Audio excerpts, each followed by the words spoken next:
Barak, mas é árabe, tá vendo? Né, Marília? É 5 da Bíblia. Vizinho, ministro Viu, Persa. Marília? Pois é, esse livro aí, esse livro que você falou aí, o Manifesto Comunista, é de Marx. Não vi não. Apesar de ter estudado muito. Quando tá falando essa materialista mesmo, né? Aquela questão do pessoal sair do rural, né? Para ir para as empresas trabalhar, ele viu isso oportunidade econômica, tanto que Hegel, para mim, Hegel, Kant, acho que é mais eram mais só pensamentos, né? Para ver que ideias podiam trazer para melhorar a cultura da época. Agora, Marx não, Marx já veio, para mim, já veio oportunista.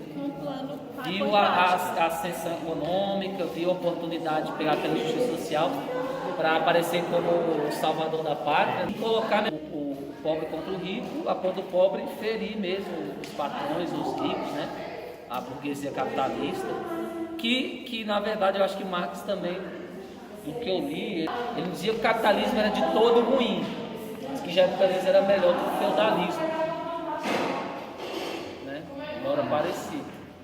Mas essa guerra todinha é o relativismo contra os valores, porque Marx já é da época quando a era científica tomou o poder e tal, né? Pensadores, Copérnico, Galileu, já não era mais aquela coisa da Igreja Católica, né? de Martinho Lutero, aquelas evoluções para a igreja ensinar, né? Educar. Já era uma coisa assim, tipo assim, já tinham vários monopólios de educação além da igreja, né? Católica, né? Na época dele.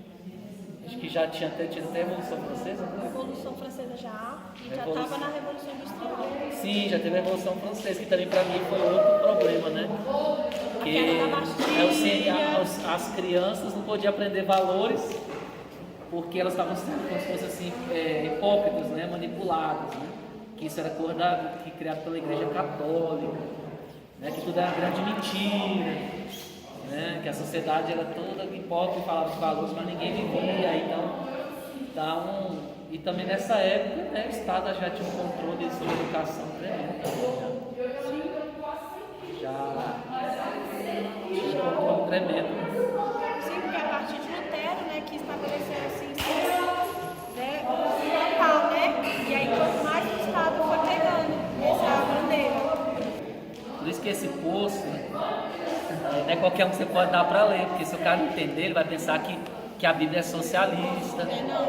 E não é. A Bíblia nunca vai colocar guerra entre classes, entre pessoas. Se ela prega o amor e a autodependência, né? Assim, entre classes, né? Interdependência, vamos dizer assim, do rico para o pobre. As injustiças que acontecem não é culpa da Bíblia, é culpa do gênero humano. Então Marx vem dizendo, o problema da humanidade é falta de pão. Então mate os ricos e tome o que é seu. Até o vagabundo, né, que é o Luper, né, que é o proletariado, que é o vagabundo mendigo, nunca trabalhou, pode matar e tomar porque o que está na mão dele é seu. Isso é utópico. Então Jesus fala, o problema da humanidade é o pecado. Se você botar o pobre no poder, ele vai fazer igual ou pior. Então o problema não é a classe alta no poder, colocar pobre, o problema é humano. Tanto que olha só o que os partidos de esquerda no Brasil estão fazendo com o país. Estão usando a educação como veículo para quebrar a economia do seu próprio povo, para dar um poder para um Estado corrupto que se diz nacionalista, nacionalizando o país de terceiro mundo, né? Trazendo a bandeira do comunismo como uma esperança, que já é uma guerra já nem de classe social, já é uma guerra já mundial, né? Contra as democracias de primeiro mundo. E você fica na mão do Estado refém corrupto. Não há essa melhora, acontece como aconteceu na Venezuela, né, que está acontecendo. E aqueles que se dizem intelectuais proletariados, na ideia, porque na prática eles vivem como burgueses, capitalistas, aristocratas, né? E o pobre está lá, levantando uma bandeira. E eu fico pasmo, um país que gastou tanto dinheiro, dizer que investiu na educação, se o Brasil está em último lugar na América Latina em educação e em um dos últimos lugares de educação no mundo. Então, o que esse dinheiro que Dilma, Lula falou que investiu em educação foi para onde? Não foi para educar, foi para doutrinar você a ser refém de um Estado corrupto, colocar tudo na mão deles. Né? Isso é a verdade. Tudo pro Estado. Tudo para o Estado. Dizendo eles que depois ia redistribuir para as pessoas, o que é uma mentira, porque a gente não recebe nada do Estado, não tem seguro nenhum. E outra coisa, você vai dando tudo para o Estado, você não educa seu filho, você não protege sua casa, você cria um monte de lei para te proteger, igual um menininho mimado, está aí, cria mais funcionário, cria mais imposto, aumenta a inflação, aumenta a pobreza, aumenta a crise, e no dia que um louco tomar o poder, um terrorista, né? Um ditador, a população não você vai vai ter que lamber o pé dele para ter o que comer. A população vai sofrer demais. O comunismo, essa ideologia de Marx é só uma roupagem para eles chegarem no poder e tomar tudo para eles. Essa aqui é a verdade. Com violência. Com violência. Eles pregavam violência mesmo. Eu acredito. Eu li, não só na história, mas nas faculdades de teologia sobre Marx. Os que mais me vêm à memória: Marx, Agostinho, Tomás de Aquino, fora os protestantes, né? E alguns historiadores, Plínio Romano, que é muito bom, José. Mas, igual eu falei, o brasileiro não tem nem senso crítico, ele não tem nem um alfabetismo básico, né? A gente chama de analfabetismo funcional.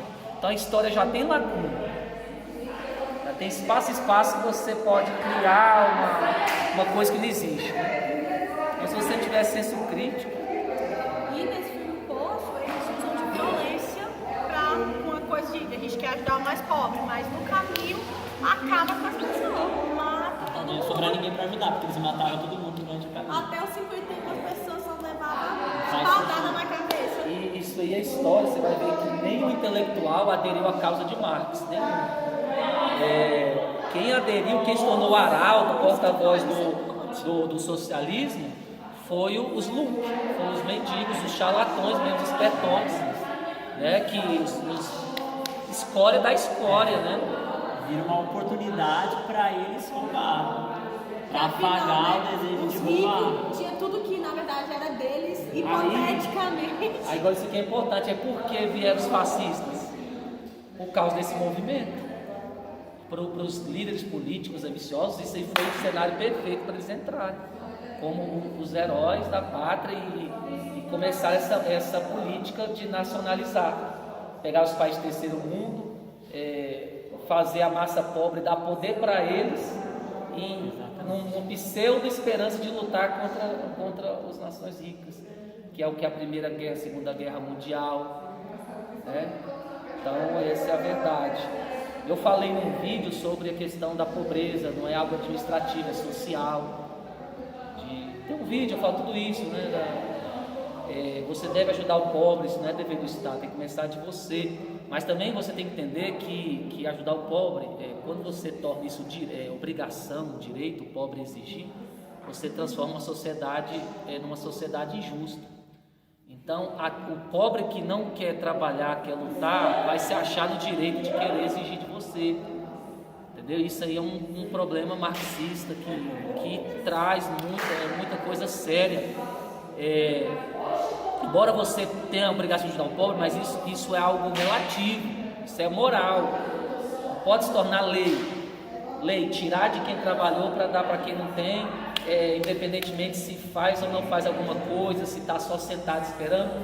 Que foi a questão do professor que eu falei, né? Mostrar que o comunismo não dá certo, o socialismo na aula, que ele dividiu a nota de todo mundo, né? De quem estudou, quem não estudou. Então quem não queria estudar ficou mais preguiçoso e quem estudava começou a se desanimar, né? E no final todos foram reprovados. E traz isso para um problema econômico, social, uma questão nacional. Que estrago não vai acontecer? Então, se isso não é vamos dizer assim, um abuso de poder, uma política fascista, vai dar certo, né? Não dá certo, e é tão triste que no Brasil a ignorância é tão grande que os jovens que chamam os outros de fascistas, eles são fascistas, entendeu? Eles aderiram à política fascista, porque eles não entendem, acham que fascismo é direita, porque o Hitler é de extrema direita. Fascismo é ideologia, depende, o cara pode usar qualquer partido, ser direita ou de esquerda, para dizer E ser fascista. e ser fascista, isso é uma ideologia. Aqui no Brasil a ideologia fascista é de esquerda, a corrupção é de todos os partidos, né? Mas a ideologia fascista Cara, a é gente, de pra não esquerda. chorar. Corrupção é direita, esquerda, enfim. Mas a ideologia homem, né? fascista fascista é de esquerda. Não temos partido político, nosso partido é o Brasil mesmo. Toda pessoa que seja justa, que queira realmente a mudança, a gente vai apoiar. Entendeu? A gente tem que fazer isso. Mas é muito interessante falar sobre marxismo, porque o Brasil é um país culturalmente esquerdista, socialista, né? Fascista mesmo. Às vezes vai até para a igreja, diz ter uma fé, né? Uma fé dos princípios morais da palavra, mas o coração ainda é muito contaminado com sofismas, né, políticos, doutrinação, partidarismo nas escolas. Isso é perigoso, perigoso. O Brasil está no último lugar da América Latina, que vergonha. Chacota mundial, o brasileiro falando, o mundo ri, né? Um jornalista brasileiro dando notícia, o mundo vê eles como uma criança de 12 anos, adolescente, manipulando, né? Sem maturidade, é muito triste isso aí. Gente sendo formada, tendo diploma sem estudar, sem ter senso crítico, é perigoso. O próprio escritor, né, Marx, ele vai falar contra a religião.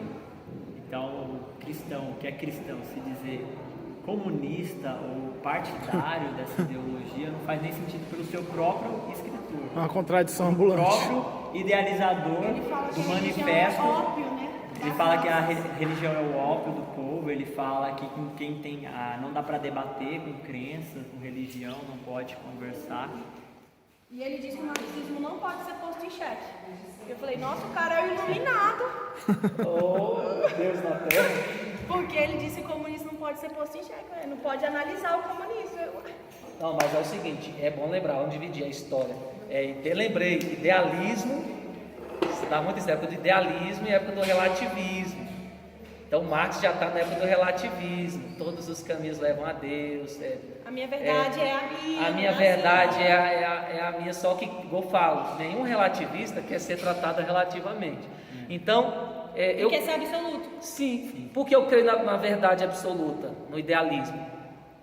Porque, claro, eu sei que certas coisas são relativas, mas não o relativismo, mas a questão assim, de ser complexo. Isso, questão de ser complexo, vamos tirar a palavra relativa, está complexo, mas tem coisas que são tão complexas que não dá para, em uma vida se falar, em uma geração conseguir alcançar o conhecimento pleno daquilo. Ou só tratar por sim ou não.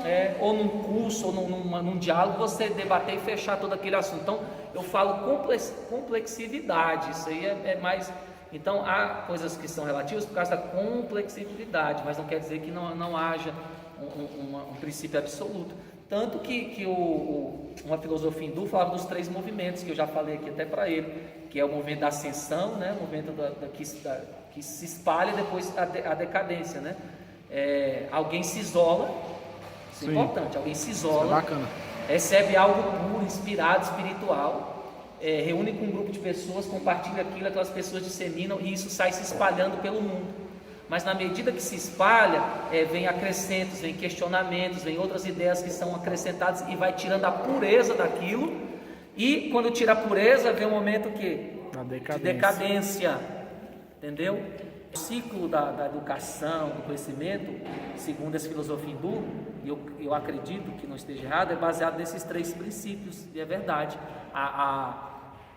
Aquela ascensão, né? O crescimento, a ascensão e a decadência. Foi o que aconteceu com Jesus. Jesus se isolou, trouxe o céu para a terra, né? O ensinamento do céu para a terra, e os discípulos espalharam, mas depois vieram as seitas, né? E vieram as heresias, vieram o sincretismo religioso e afunda de novo. entendeu? E não só nisso, em tudo, na música, hoje a música não é mais pura, né? Não. É uma mistura, isso vai na... Aí ele vem. Olha, o lado bom de Lutero foi o seguinte: tirou o monopólio da Igreja Católica, que tinha muitas riquezas e era arriscado o povo conhecer a Bíblia.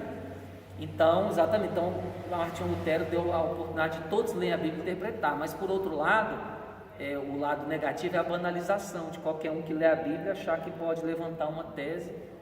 E por que muitas pessoas blasfemam da religião? Por causa da banalização, de todas as pessoas se acharem no direito de falar desse texto, né, texto sagrado. Então, E também com a teoria do positivismo, que o Augusto contei, que ele vai falar de 3 estágios, né? O estado que era onde as pessoas acreditavam muito na religião, e aí um segundo estado, e o terceiro seria o estado onde a ciência, né? Que seria o melhor estado, a ordem e progresso, onde a ciência queria estabelecer a verdade. As pessoas não iam ficar lá no estágio da religião. exatamente, aí, Também acabando o idealismo. Muito isso. Aí a ciência foi a Revolução Francesa, dando poder da educação, do conhecimento para a ciência como verdade absoluta. Aí veio, né, as máquinas, E a assim, Revolução Industrial. sim. Então, gente, o Brasil precisa muito de uma melhora aí nessa questão, né? Uma melhora nesse momento que a gente está passando. E a escolha é essa. Saber que a educação pública é corrompida, saber que você não pode manter-se tendo a sua base de opinião pela mídia, pelo jornal. Não, você tem que ir pelos pensadores, esse é o caminho. Aristóteles, né? Sócrates, pré-socráticos, aí vindo aí os mais recentes, Marx, né? Lê tudo. Kant, Hegel, Hume, né? David Hume. Né? Então a gente vai indo por aí, a gente vai chegando num denominador comum. Mas essa questão de educação, olha só como é perigoso o Estado, lembrei, o Estado ter todo o monopólio, ou seja, qual entidade tem o monopólio da educação. Porque a época da Bíblia, o pai era o educador da casa. Isso foi se perdendo, aí passou o ofício dos profetas. Eu lembro que eu estudava essa matéria. E na época interbíblica, quando você vai entrar aquele período lá que a Grécia vai, né, o período helenístico vai entrar no poder, já era cultura deles, o pai, a família ter a opção de escolher um tutor, um aio, para ajudar o seu filho a educar e ensinar. Então, grandes personalidades da época da história não foram educados na escola, foram educados por um sábio. Eu acho que foi Aristóteles, parece que foi um educador o Alexandre Magno. Então não adianta discutir com essa galera que está nessa era relativista de ideologia política, doutrinação. Tem uma pessoa com a mente aberta para discutir, aí você vai chegar com senso. E qualquer pessoa inteligente que eu conheço, que estudou Marx, sabe que o socialismo é fracassado, não tem futuro, não tem sucesso nisso. Você só vai dar tudo para o Estado e ficar uma concorrência desleal. Não vai ter concorrência, vai ficar um monopólio estatal, só isso. E a miséria, os problemas vão continuar. Marx falou que o problema da humanidade é dinheiro, não. Jesus falou que o problema da humanidade é o pecado, acabou. Está lá, transforma pedra em pão, né? Nem só de pão viverá um homem. Não adianta, você vai dar pão para o pó, o pó vai continuar sendo a pessoa má. Então, é a palavra que é o verdadeiro pão que pode mudar a pessoa para viver aqui, né, de uma forma equilibrada. Se não concorda, mas tenha respeito e se tolerar, né? Se tolerar, porque querendo ou não, o planeta é para todos. Então tem que ter respeito e os direitos. Seu direito termina onde começa o meu, e vice-versa. Não pode sair impondo, né? Impondo as pessoas, né? Marx deixa isso claro no texto dele, falando que ele vai tomar a força. Vai ser de maneira déspota, de maneira arbitrária, tomando o que é seu para dar para o Estado uma mentira, né? A ficção de... Não adianta, o Lula veio como pobre, hoje é essa de Armani, charuto, vinho de 3 mil reais, 2 mil reais, champanhe caríssimo, então, e o pobre está lá pobre, então, furado isso aí. Continuar o assunto do doce, as questões aqui no Brasil, a Bíblia não dá base nenhuma para a ideologia socialista. Jesus não era socialista de forma nenhuma, não podemos confundir nada do que está escrito na Bíblia a respeito dessas ideologias e sofismas e filosofias que vieram. Não, Jesus ele nunca apoiou a luta de classes, nunca apoiou que fosse usar de violência, ou então que o rico era o demônio e os pobres precisavam ser ajudados. Ao contrário, Jesus andou em todas as classes sociais, inclusive ele foi almoçar na casa de um rico, Zaqueu, e ele não chegou para Zaqueu e falou assim: pois é, me dá toda a tua riqueza e dá para os outros. Ao contrário, Zaqueu falou que ia devolver o que ele roubou. Jesus não falou assim: para de ser rico, não, ele continuou ganhando ali, mas Jesus falou assim: seja honesto naquilo que você faz. Sim, e Zaqueu que teve a decisão voluntária de devolver. E quem é estudioso da Bíblia vai ver que a lei mandava ser restituído dobradamente. Cada tipo de infração, 4 vezes, era uma lei. Então ele estava vivendo uma lei. Ele estava se arrependendo, voltando à aliança judaica. Era como se fosse um filho pródigo. E outra coisa, a avareza, a Bíblia é contra a avareza. A avareza não está aliada à classe social, gente. Sim. O rico, se ele é avarento por ser rico, ele é avarento. O pobre também é avarento.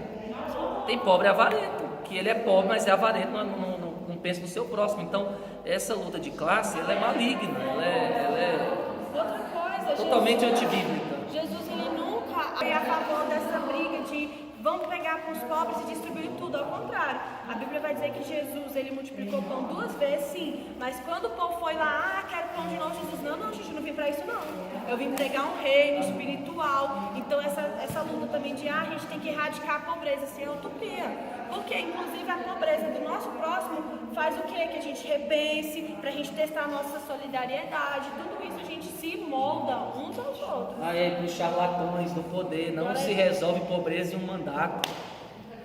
Não, até mesmo quando Judas falou assim, vamos pegar esse dinheiro e dar para os pobres, Jesus falou assim, não, meu filho, sempre vai existir pobre. Por quê? Porque a gente que tem a fé acredita que a terra precisa ser redimida. Aqui Jesus desceu e redimiu o homem, quem querer nele. É uma questão espiritual. É uma questão espiritual. Vai além de material. Esse é o ponto lá do estado das igrejas de Atos é importante. Isso, Jesus, a igreja, eles nunca davam nada do que eles doavam diretamente para o Estado. A igreja, elas compartilhavam ali, vendiam o que eles tinham compartilhado para suprir alguma necessidade, mas eles não davam nada diretamente para o Estado, eles davam para a igreja, eles davam nos pés dos apóstolos, não era nada para o Estado, era uma obra da igreja. E diferente dessa ideologia marxista, a questão de Atos é mais social do que administrativa. É mais o consentimento, entender que eu tenho uma obrigação de ajudar meu próximo, moral, do que criar um poder estatal para fazer isso aí. Entendeu? A Bíblia nunca vai ser contra você ajudar o seu próximo, pelo contrário, ela prega o amor ao próximo. Mas ela não vai pregar isso feito à violência, ela não vai pregar isso dizendo que uma classe X é culpada e outra não. Ela encerra dizendo que todos são culpados e carecem da glória de Deus, carecem de ser transformados. Não tem nada a ver com classe social, é uma questão de redenção da alma, do ser em si, entendeu? Essa é a questão bíblica. Obrigado. Sabe que é interessante também que muitas pessoas falam que Jesus era socialista por causa do jovem rico. Porque ele falou, vende tudo e dá para os pobres. Meu Deus, cara. Só que ali Jesus queria tratar algo espiritual. Jesus não estava baixando o comunismo como ideologia. Jesus estava tratando uma idolatria na vida do rico, tanto que ele foi o quê? Um discípulo que Jesus falou isso. Você não vai ver Jesus falando isso para outros, vende tudo e dá para os pobres. Jesus falou isso para ele. Era uma cura espiritual, então não tem como falar que Jesus apoiava a bandeira do socialismo. Você não pode pegar uma situação isolada e criar uma regra, Sim. uma lei. Isso é um erro tremendo. Entendeu? Você tem que ver o contexto. E as ricas que Há exceções. seguiam Jesus? Há exceções, mas você não pode pegar um acontecimento isolado e criar todo um contexto, uma ideologia em cima daquilo, porque nem tudo na Bíblia é normativo.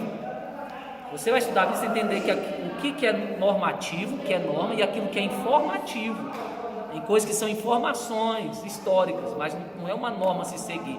Se a Bíblia diz que Isaac mentiu, aí eu vou pregar a mentira como base bíblica, como parte da moral de Deus. Então, olha só a incongruência, a incoerência. Sim. E outra coisa que é interessante é que muitas pessoas também falam assim, mas Jesus falou assim, bem-aventurados os pobres. Mas também é uma não pobreza material e espiritual que Jesus está falando. E aí ele vai falar em Lucas, né? Mas ai dos ricos. Calma, Tiago vai falar dos ricos que são bem-aventurados porque ajudam os outros. Mas a condenação é para os ricos avarentos. De novo, o problema é a avareza. Então depende de classe. Depende de classe. Entendes o que lês? Tem que entender o que lê. E mais uma vez, a Bíblia nunca pregou guerra entre classes, mas a unidade e a dependência mútua entre elas, todos são importantes. Qual a diferença de um médico, do neurocirurgião para um faxineiro? Eles são semelhantes e dependentes uns dos outros. Sim. Igualmente, a única diferença é de conteúdo de informação, oportunidade de conhecimento, mas como ser semelhantes é o que a Bíblia diz. Então, amar a Deus acima de todas as coisas, teu próximo como a ti mesmo, cala toda a ideologia maligna, materialista, entendeu? Vingativa de Marx, que deu oportunidade para o fascismo vir, porque é liberalismo econômico, socialismo em alta.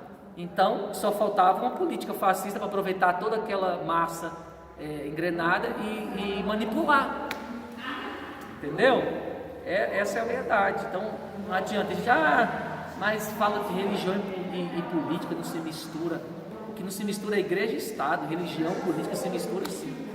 Sempre está envolvido. Billy Graham, conselheiro da presidência dos Estados Unidos, os feiticeiros conselheiros de Faraó, os reis tinham os profetas como conselheiro. Então a religião política está junto porque faz parte do reino de Deus na terra. Uma ordem sacerdotal religiosa e uma ordem administrativa, política, para um cuidar da parte física e outra parte metafísica. Então a gente está vivendo aqui, para fechar, a descristianização do mundo, que é o termo mutandis que os filósofos dizem, e isso que está a degradação familiar, de valores, a falta de respeito mútuo, as ideologias sexuais, políticas, tudo isso é só consequência da descristianização do mundo, a falta de um ser absoluto que pode te corrigir. Então é o humanismo, e toda vez que o humanismo entra, essa é a minha opinião, em cena, a decadência.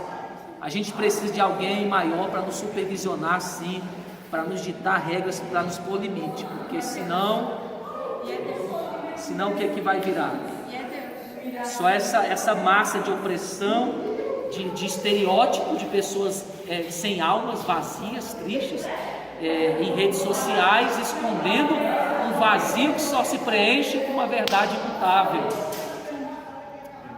Então, definitivamente, Jesus não era socialista. Jesus não era socialista. Precisa de Jesus. Não era comunista. A verdade é que tem muitos homens sendo igual Judas, usando a desculpa que é para dar para os pobres, mas na verdade são porque são ladrões, né? É verdade. Querem para si. Olha, a questão de se preocupar com a dor alheia é linda. Pena que os líderes do movimento usaram de má fé quanto a isso. Foram covardes, foram materialistas e, como a burguesia católica da época, também não se preocupavam nem um pingo com o pobre. Eu acredito que o caminho é a fé. Eu também. Se você não tem fé em Deus, não tem fé em você. Tenha fé que você possa ser uma pessoa melhor, lute por isso, pronto. Acho que o caminho é esse, entendeu? Não tem outro caminho. Acredito nisso. Eu tenho fé em Deus, mas se a pessoa não concorda, então tenha fé em si, tenha fé no futuro melhor, tenha fé na vida, mas sem fé não tem como a gente vencer esse sistema todo que nos escraviza há milênios e milênios. É preciso ter fé mesmo. E eu continuo como Hilme, né? Com as minhas inquietações cerebrais. É isso aí, glória a Deus. Amém.